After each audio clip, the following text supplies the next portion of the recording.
You might be a new player. You might be someone that's returning after several years from playing the game. You might have heard how great Dragonflight is and wanted to give it a try. And when you get leveling, everyone tells you just hit 70, get to the end game as fast as possible. But what do you do while leveling? Right? Just get to endgame as quick as possible. There are some things that you can do while you're leveling to make your leveling experience more enjoyable, but to allow you to have a better endgame progression along the way. With no delay, let's get into it. While you're leveling, one of the first things that I will tell anyone to do while you level is read the tooltips. Read the talents you get made available to you along the way.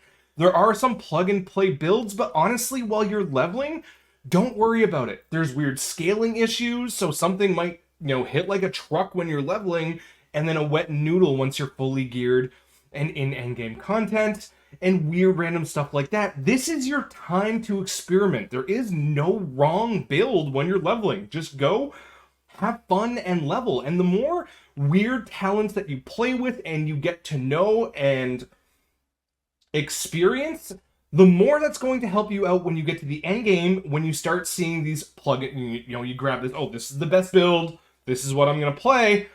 You're already going to have an understanding of what the talents do and where some synergies are by doing that. And I know that sounds like it's such a, well, why are people, it happens all of the time.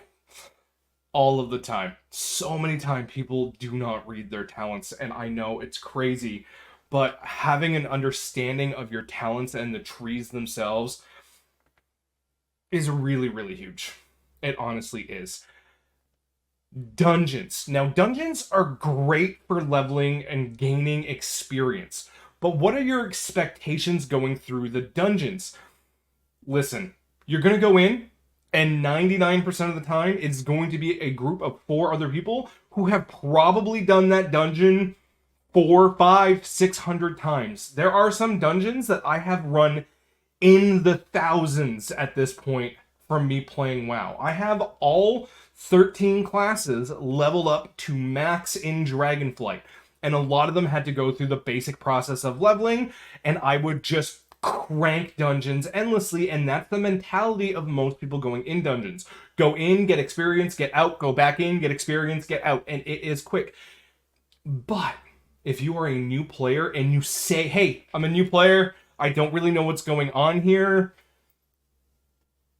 almost every time people are incredibly receptive to that and are like, okay, cool. And they'll take I'll take a minute, or I'll not a minute, but I'll take hey, bam, bam, bam, this is the mechanic. Don't be in this, be in that. Okay, cool. And I'll help guide things along the way and maybe even slow the dungeon down, where it might maybe be a 3-minute run for me. It might be 5 or 6. But I will happily accommodate a new player when they say so. So if you are new and you are struggling to keep up, say that you're new. Honestly, I know this game has a reputation for an incredibly toxic community, but I think there's a wild misunderstanding there. Because like I said, if once I get into Dragonflight leveling dungeons, guess what? By my second character, I had already run those dungeons in the hundreds of times. And I have all 13 done. There's nothing new for me to explore in a normal Halls of Infusion. I just want to go in, get experience, and get out. And for a massive chunk of the player base, that is exactly the case. Where it might be your first time going in, and you want to kind of experience it and look around you a little bit. You have to say, hey, I'm new, first time here. Say it, trust me, the community is a lot less toxic than what you may think. Most of the time. Sometimes it might not be pleasant, but it's going to be a whole lot easier than everyone rushing ahead of you and you going, what do I do? What do I do?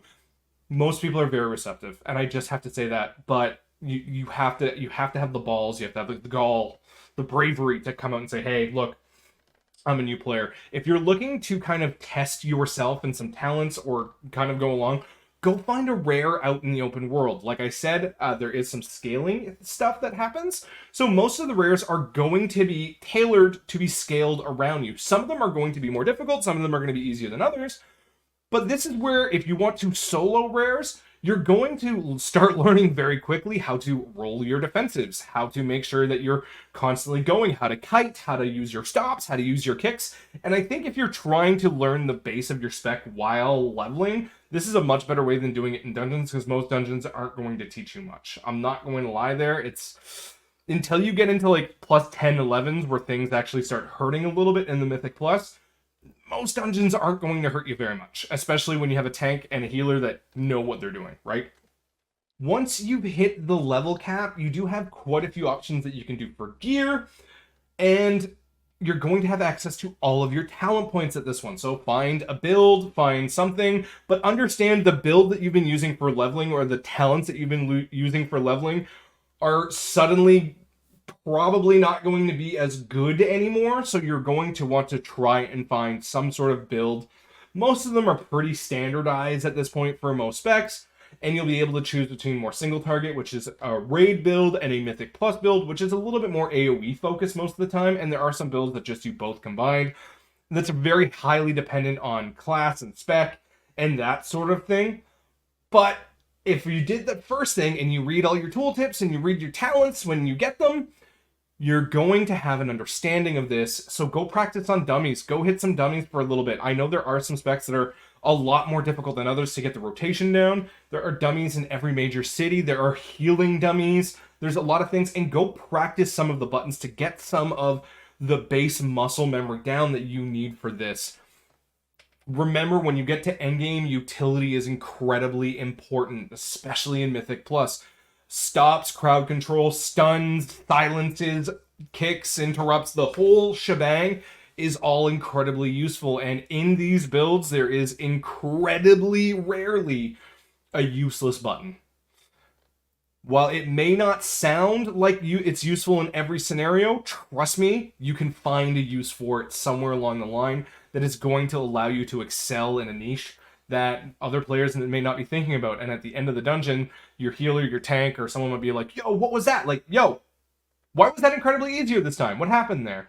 And you'd be like, oh man, I just used this talent, right? And you'd be surprised how many people don't do that, especially in lower end Mythic Plus when people are just getting started. So practice that utility, practice that. Understand add-ons, by the way, are pretty much mandatory for endgame. You don't need a whole slew of them. If you look at my screen right now and you see everything, you're going to see a lot. Now, number one, I've customized my user interface for how I like to see information and how I want to see that information given to me. But I am also a streamer, twitch.tv/Mazarok. And a lot of the times chat are asking me, what are your stats? What's your rotation? Man, did they kick? And there's so many things that people ask me that I just start putting on the screen what everything is. I don't use half of it, okay? And neither do you. Deadly boss mods or big wigs, little wigs will tell you when mechanics are coming up and you should move, or you should kick, or you should, stop something, or you should not be in the swirly, or whatever. That one's like mandatory. If you want to live anything in Mythic Plus or Raid, you need one of these two. Now, Big Wigs is the Raid version, and Little Wigs is Mythic Plus. Combined, they give you the whole endgame. Deadly Boss Mods is one add-on for both Mythic Plus and Raid. So whatever you have to work there. And Weak Auras. Weak Auras are incredibly useful for just getting to know the little bits of information that you need in front of you. You can add a buff, you can add whatever. I do have a video for how to create basic weak auras. It's down in the description box down below. And you don't need a whole whack slew of these, but having a couple is incredibly helpful. So just keep that in mind, that this game is all about processing information. And the more information that you have at your disposal without it being information overload, there is a balance that you're going to have to create for yourself there. Because I have seen people that have literally track everything on their screen and have 10 billion things. And while some people can handle it, most can't. And then you see why. Well, dude, why were you standing in that swirly? I don't know. I somehow missed it. Because you're tracking 7,000 different things that you don't need to be tracking. Do you need to be tracking player deaths here right now? Do you need to be tracking how many, what the exact damage overall is right now? Do you need to be tracking any of this? No, you don't, right? Personally, my details, if I could shut them off during combat, I would do it. And I know that I can But again, I stream and people want to see those numbers pretty much at all time. If it was hidden in combat, my Twitch chat would probably lose their mind. Like, where's the damage? Where's your damage? Where's the healing meters? You don't need to see it. Just make sure that once combat is done or drops, you can see, you know, hey, I did this much damage. This is what I have to do, and always try to improve that way, right? Those are what I have for you for leveling and getting into the end game and stuff that you can do and mentality shifts along the way. This game is incredibly fun and robust and can challenge you as a gamer just at every level. And that's why I love it. But it also because of that, it also requires you to put in the extra mile with this game. This is not a plug and play game for the most part. For some people it is, for some people it isn't. How far you want to go with it is up to you. Thanks for watching, everyone. Happy tanking.